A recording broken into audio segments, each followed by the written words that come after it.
રાજકોટમાં છેલ્લા 48 કલાકથી તેજ વરસાદ છે તે પડી રહ્યો છે। ભારે વરસાદ છે તે રાજકોટમાં પડી રહ્યો છે ને છેલ્લા 48 કલાકમાં 20 ઇંચ જેટલો વરસાદ છે તે રાજકોટમાં પડી ચૂક્યો છે ને છેલ્લા રાત્રિની વાત કરવામાં આવે તો 8 ઇંચ જેટલો વરસાદ રાજકોટમાં પડી ચૂક્યો છે ને અનેક જગ્યાએ પાણી છે તે ભરાઈ ગયા છે। રાજકોટનો કાલાવડ રોડ અંડરબ્રિજના આપણે દ્રશ્યો બતાવી રહ્યા છીએ જ્યાં આ પ્રકારનો માહોલ છે તે જોવા મળી રહ્યો છે ને ખૂબ જ ગંભીર સ્થિતિ રાજકોટની છે તે થઈ રહી છે કારણ કે રાજકોટમાં છેલ્લા કેટલાક વર્ષોમાં આ રીતનો ભારે વરસાદ છે તે નથી પડ્યો। આ 48 કલાક પહેલા રાજકોટમાં જેટલો કુલ વરસાદ થયો હતો તેના તેટલો જ વરસાદ 48 કલાકમાં રાજકોટમાં પડી ગયો।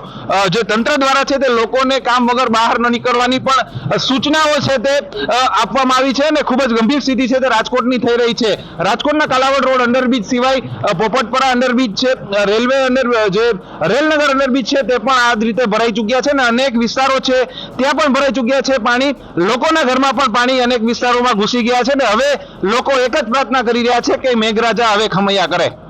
રાજકોટથી રોનક મજીઠિયા, ગુજરાત તક।